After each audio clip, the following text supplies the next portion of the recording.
Chapter 25. What Loretta Said. That was a year ago.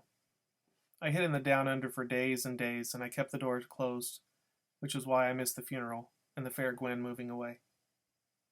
Graham told me about it afterwards, how she couldn't stand to live in the house with Kevin gone, and who could blame her. Graham threatened to unscrew my bedroom door, but he never did. He just kept saying I should come up for Graham's sake, and then sometimes she'd come down and say I should come out for Grim's sake, and so on and so forth, until finally I gave up and I came out. I don't know if this makes sense, but for a long time I felt like I was a balloon and someone had let all the air out of me. I didn't care if I ever got the air back, because what does it really matter if we're all going to die in the end? That's how low I was feeling, and sorry for myself. Grim tried to tell me it's not how long you've got that matters, it's what you do with the time you have. But that sounded so lame and puny next to freak dying that I just didn't want to hear it. This one day, just before school was supposed to start, I was moping around in the backyard, thinking about how pointless and stupid everything was. And Grim comes over and says, "You know what? Most of us go all the way through our entire life and we never have a friend like Kevin. So maybe you should just count yourself lucky." "Yeah, right," I say. "Suit yourself," he says. "But let's get one thing straight. You're going back to school if I have to hitch a rope to the bumper and drag you there. Is that clear?" So I went, and I hated every minute of it. And I especially hated how people kept feeling sorry for me, as if it was me who died. Finally, one time, even Tony D came up to me and said that it was a shame what happened, and I could see that he really meant it. And I just blew up, and I told him if he ever felt sorry for me again, I'd put him headfirst in the mill pond and pound him in the ground like a fence post. So we're enemies again, which is how I like it. Not too long after that, this was winter by then, I saw Loretta Lee in the street. She still had on the neck brace, and you could smell booze on her breath. But what do you expect? A miracle just because she lost her head and acted good for a couple of minutes? Anyhow, Loretta sees me and she says, "Did you hear about Gwen? She's in California and she's got a new boyfriend. His name is Rick and they're crazy about each other. Ain't that good news?" "I guess so." "Take it from me," she says. "It is." "So what are you doing these days?" "Nothing." She gives me this long look, and she goes, "Nothing is a drag, kid. Think about it." I thought about it all the way home.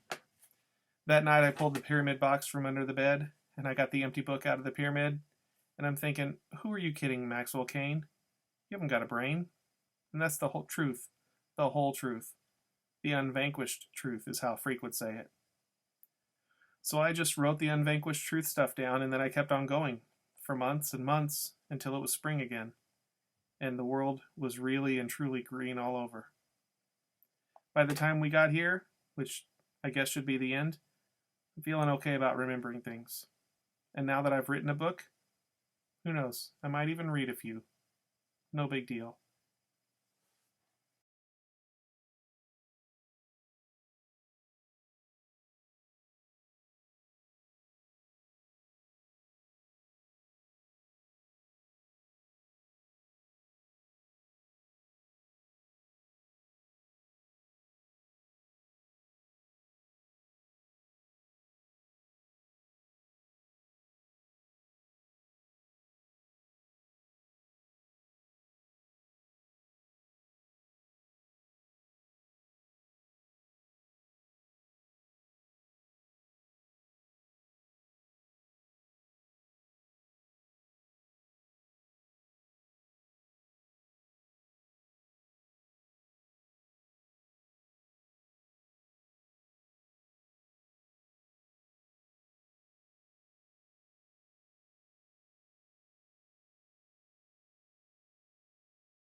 I really liked the end of that story where Loretta Lee was telling him that nothing was a drag and that he should essentially find something to do with his life, have a purpose, have a meaning, and use his life for good, for something. I think a lot of us are in a position when we are blessed like we are that we could be that for someone else. Whenever you hear of Max in the story, he doesn't feel complete. He doesn't feel happy without Kevin there with him at the beginning and the end of the story. But he learns a lot from that time together. And I think that we need to use the time that we have around people to be good influences, to be something positive for them. That might be our friendship. That might be teaching them about something if they don't get to go to church with their family. It might be inviting them along. But whatever the case, I think it's really important for us to find a purpose for what God wants from us and to be able to use that in the time that we have. I hope you enjoyed the book. I certainly enjoyed reading it to you. I wish we could have been together for that.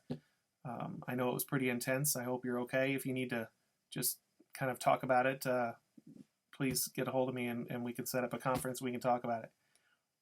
But I really look forward to hearing from you again really soon.